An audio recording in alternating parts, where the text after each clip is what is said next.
नमस्कार मु स्वागत करुच्ची न्यूज रूम को मो सहित अच्छा विजु जनता दल मुखपात्र लेलिन महांती सर एवं नवीन बाबू सामना को आसिले कहले जे से विश्वास रखी अरविंद महापात्र को टिकेट देते पाटकुरा रे काम करने किंतु पाटकुरा बासी हैरान हरकतर सम्मुखीन होती जो मैंने दल रे रही यही दलर लोक हैरान करेंगे से दलू काढ़ी दिखती मुझे जानापी चाहिए सर या भितर आपण कहते जे गोटे षड्यंत्र कथा मिड डे ऑपरेशन कथा नवीन बाबू से विषय भी मुह खोलिलेनी नवीन बाबू मत कौन स्पष्ट करुच्ची सर जो मैंने दल भितर रही दल विरोधी काम कर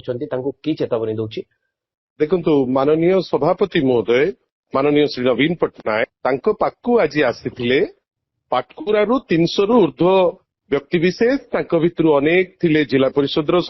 सदस्य अनेक थिले विभिन्न पंचायत रे दायित्व रे अछंती ग्रासरूट लेवल डेमोक्रेसी रे दायित्व रे थिबा अनेक लोक एवं बिजु जनता दल और नवीन बाबू को भल पाउथिबा 300 रु ऊर्ध्व लोक आज आसी आग पहुंची शंख भवन रे तांका संगे इंटरैक्शन पर से जाइतिले माननीय सभापति पाखरे अति खुशी से माने जे सभापति संगे तांकर कोहो से शेयर करिपारिबे तांकर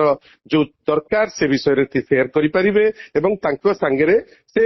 अनेक समय माननीय श्री नवीन पट्टनायक संगे देले आपण जो प्रश्न पचारिचंती जे मु जो कहितली आज पर्यंत भी सार जोटा कहिले जो लार्जर कन्स्पिरेसी रो पार्ट जेतबेले आपणकर सनातन महाकुड़ कथा उठिबो विजय महापात्र कथा उठिबो और अरविंद महापात्र कथा उठिबो और तांकु जो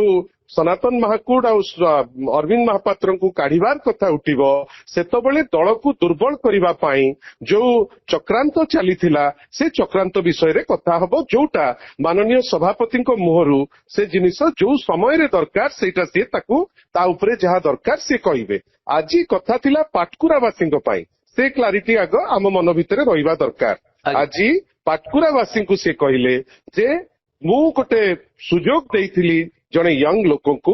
से सुजोग रो हकदार नथिला परी लागिला कहीं जो दायित्व से नहीं से दायित्व से तुले पारले नहीं एवं विभिन्न बाटरे लोके हैरान हरकत हेले 300 रु ऊर्ध्व जो लोक आसतिले प्रत्येक लोकंकर किछि ना किछि तांकर जो कन्स्ट्रेंट से फेस करुतिले से विषय रे मध्य लोके आग चर्चा कले एवं आउ गोटे जिनस आपण मने रखितांतु जे पाटकुरावासी जो माने समस्ते भी आज आसीथिले से माने तांको जो लास्ट 1.5 वर्ष भितरे जो हैरान हरकत हेइचंती से हरकत उपरे माननीय सभापति संगे से चर्चा कले सभापति मध्य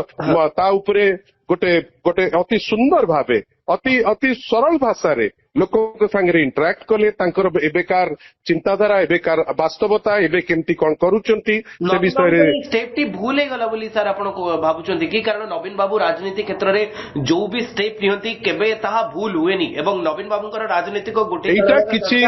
जातीय स्तर रे भी हुए किंतु एटी 1.5 वर्ष भितरे गोटे निष्पत्ति एपट सेपट हे गला कि सर बोली आपण अनुभव करछु एटा किछि लोक जो माने कहउचंती जे आमे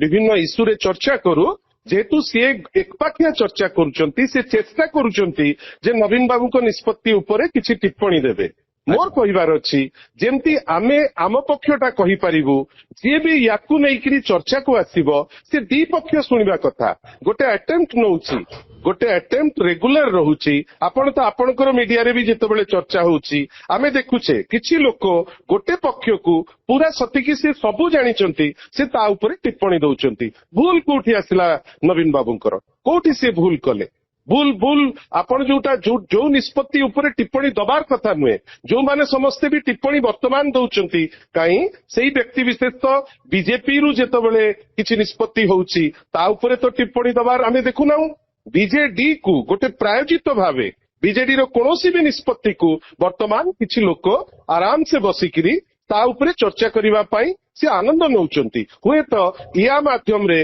भारतीय जनता पार्टी को से भाबुथिबे जे किछि फायदा देबे जोटा हबो नाही काई लोक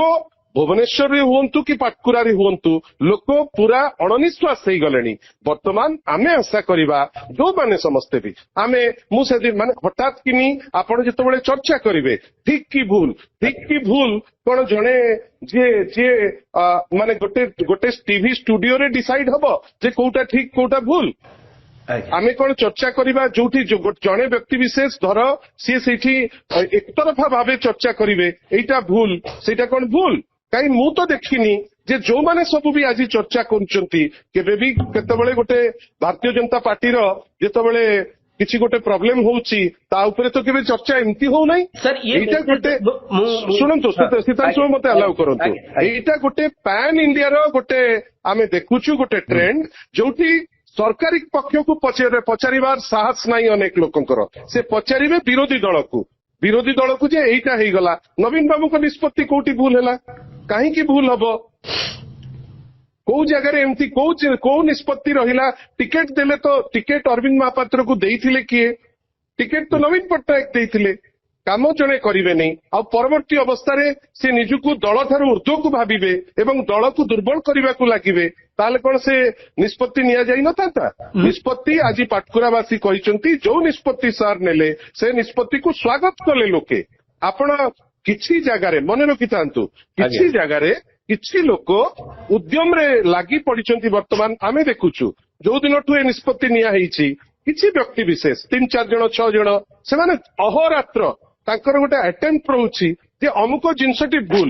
ଆମେ ଆଶ୍ଚର୍ଯ୍ୟ ଯେ ଯାହାଙ୍କୁ ଆମେ ଭାବୁଛୁ ଯେ ୟାଙ୍କର ଏମାନେ ଜ୍ଞାନୀ ଗୁଣୀ ଏମାନେ ନ୍ୟୁଟ୍ରାଲ ହେଇକିରି ଗୋଟେ ନିର୍ଯାସକୁ ଆସିବେ ସେ ଗୋଟେ ପକ୍ଷକୁ ସମର୍ଥନ କରୁଛନ୍ତି। ମୁଁ ତ ଭାବୁଛି ଏମିତି ପକ୍ଷକୁ ସମର୍ଥନ କରିବା ନା ତ ଓଡିଶା ପାଇଁ ଭଲ ନା ରାଜନୀତି ପାଇଁ ଭଲ ନା ତାଙ୍କ ପାଇଁ ଭଲ ନା ଗୋଟେ ବିଭିନ୍ନ ସମୟରେ ଗୋଟେ ଲଙ୍ଗ ରନ୍ ପାଇଁ ସେଇଟା ଗୋଟେ ଠିକ ଲେଲିନ ମହାନ୍ତି ମୁଁ ଆପଣଙ୍କୁ ଏଇଠୁ ଟିକେ ଅଟକେଇବି। ଆଉ ଗୋଟିଏ ପ୍ରଶ୍ନ ମୋର ଶେଷ ପ୍ରଶ୍ନ ପଚାରିବା ପାଇଁ ଚାହିଁବି ଯେ ଆପଣ ସେଦିନ ଦେବାଶିଷ ସାମନ୍ତରାୟଙ୍କ କଥା ବି ସାମ୍ନାକୁ ଆଣିଥିଲେ ଯେ କାହିଁକି ଦେବାଶିଷ ସାମନ୍ତରାୟଙ୍କ ଉପରେ କାର୍ଯ୍ୟାନୁଷ୍ଠାନ ହଉନି ତାର ମଧ୍ୟ ଯୋଉ କ୍ଲାରିଫିକେସନ ଥିଲା ଆପଣ ଦେଇଥିଲେ। ଆଜି ନବୀନ ବାବୁ ସାମ୍ନାକୁ ଆସିଲେ ଯୋଉଭଳି ଭାବେ ନବୀନ ବାବୁ ଯେମିତି ଚିରାଚରିତ ପ୍ରଥାରେ ଆଗରୁ ବି ଠିକ ଏଇଭଳି ଢଙ୍ଗରେ ନବୀନ ବାବୁ ଯାହା ନିଜର ମନର କଥା କହିବା କଥା କୁହନ୍ତି ଆଜି ବି ଠିକ ସେଇଭଳି ଢଙ୍ଗରେ କହିଛନ୍ତି। ଇଏ ମେସେଜ କଣ ଯାଉଛି ଯୋଉମାନେ ଦଳ ଭିତରେ ରହି ବେଳେ ବେଳେ କିଛି ବିସ୍ଫୋରକ ବୟାନ ଦେଇ ଦଉଛନ୍ତି ମୁଁ ସେମାନଙ୍କ ନା ଆପଣ ମଧ୍ୟ ଜାଣିଥିବେ ସେଇମାନଙ୍କୁ ଇଏ କଣ ମେସେଜ ଯିବ? ସାର୍ ମୁଁ ଏଇ ଶେଷ କମେଣ୍ଟ ଆପଣଙ୍କଠୁ ନେବା ପାଇଁ ମୋର ଦୁଃଖ ଯେ ସକାଳୁ ଯଦି ଗଣମାଧ୍ୟମ ଆରମ୍ଭ କରିବ କାଲି କଣ ଥିଲା ନବୀନ ନିବାସରେ ଯଦି ଗୋଟେ ଜିଲ୍ଲାର କର୍ମକର୍ତ୍ତା ଯାଇକିରି ଭେଟିବେ ଆଉ ସେଠି ଯଦି କିଛି ଗଣମାଧ୍ୟମ ବାହାରେ ଠିଆ ହେଇକିରି କହିବେ ଯେ କଣ ଉଦ୍ଦେଶ୍ୟ ଆମେ ଜାଣୁନେ ଆମକୁ ଲାଗୁଛି ଯେମିତି ପ୍ରାୟୋଜିତ ଏସବୁ ଜିନିଷ ଯଦି ନବୀନ ନିବାସ ବାହାରେ ଠିଆ ହେଇକିରି କହିବେ ଯେ ଅମୁକ ହେଇଗଲା ତମୁକ ହେଇଗଲା ଏଇଟା କୋଉ ଟାଇପର ଇନଭେଷ୍ଟିଗେଟିଭ ଜିନିଷ ମୁଁ ତ କାହିଁ ସେଇଟା ବୁଝିପାରୁନାହିଁ। ମୁଁ ଭାବୁଛି ଯେ ଗୋଟେ ଡେଲିବରେଟ ମୋଟିଭ ରଖିକିରି କିଛି ଲୋକ ଚେଷ୍ଟା କରୁଛନ୍ତି ତାଙ୍କର ବ୍ୟକ୍ତିଗତ ହୁଏତ ଆକ୍ରୋଶ ଥିବ ହୁଏତ ତାଙ୍କର କିଛି ଗୋଟେ ଭେଷ୍ଟେଡ ଥିବ ଗୋଟେ ତାଙ୍କ ମନ ଭିତରର କିଛି ଗୋଟେ ଆକଳନ ଥିବ ଯାହାକୁ ନେଇକିରି ସେ ଜିନିଷଟିକୁ ଥଉଛନ୍ତି। କିନ୍ତୁ ବିଜୁ ଜନତା ଦଳ ଯେମିତି ଲୋକଙ୍କର ଆଶା ଆକାଂକ୍ଷା ଆଗରୁ ପୂରଣ କରୁଥିଲା ଆଜି ମଧ୍ୟ ପୂରଣ କରୁଛି। ମୁଁ ତ କାହିଁ କୋଉଠି ଦେଖିଲିନି ଯେ ଏପର୍ଯ୍ୟନ୍ତ ଯୋଉଠି ଭାରତୀୟ ଜନତା ପାର୍ଟି ଲଢେଇ ଓପନଲି ଡେପୁଟି ଚିଫ ମିନିଷ୍ଟର ଏବଂ ତାଙ୍କ ପାଖରେ ଆଉ ଜଣେ ଲୋକଙ୍କର ରହିଛି। ଗତକାଲି ଆପଣଙ୍କର ଗୋଟେ ଷ୍ଟୋରି ମଧ୍ୟ ଦେଖୁଥିଲି ତା ଉପରେ ଯୋଉ ରେଟରେ ଆମେ ଦେଖୁଛୁ ଯେ କିଛି ଜାଗାରେ ତୁମ୍ବି ତୁଫାନ ହଉଛି ଗୋଟେ ଚା କପରେ ଝଡ ସୃଷ୍ଟି କରିବା ପାଇଁ ଚେଷ୍ଟା କିଛି ଅନୁଷ୍ଠାନ ଆଉ ବିଶେଷ କରି କିଛି ବ୍ୟକ୍ତି ବିଶେଷ 5ରୁ 6 ଜଣ ଯୋଉମାନଙ୍କର କାମ ହେଲା ବିଜେପି କୁ ସୁହାଇଲା ଭଳି କିଛି ଷ୍ଟେଟମେଣ୍ଟ ଦେବେ। ସେମିତି ଯଦି ଷ୍ଟେଟମେଣ୍ଟ ଦେଇକିରି ବିଜେଡିର କିଛି ଅସୁବିଧା ହେଇଯାଉଥାନ୍ତା ତାହେଲେ ବିଜେଡି ବହୁତ ପୂର୍ବରୁ ଅସୁବିଧା ହେଇଥାନ୍ତା। ଆଜି ଦିନ ଯେ ନବୀନ ବାବୁ ଏବଂ ସାଧାରଣ ଜନତାଙ୍କ ଭିତରେ କନେକ୍ଟ ଅଛି କାମ ଭଲରେ ହେଇଥିଲା ଆଜି ମଧ୍ୟ ଭଲରେ ହଉଛି। ଆମେ ଆଶା କରିବୁ ଯୋଉମାନେ ଏକତରଫା ତାଙ୍କର ପରିବେଷଣ କରୁଛନ୍ତି କୋଉଠି ନା କୋଉଠି ଲାଗୁଛି ଯେ ସିଏ ତାଙ୍କ ଦାୟିତ୍ୱ ତୁଲେଇବାରେ ଯେମିତି ଲୋକଙ୍କର ଆଶା ଅଛି ସେ ଆଶାକୁ ପୂରଣ କରିପାରୁନି। ଧନ୍ୟବାଦ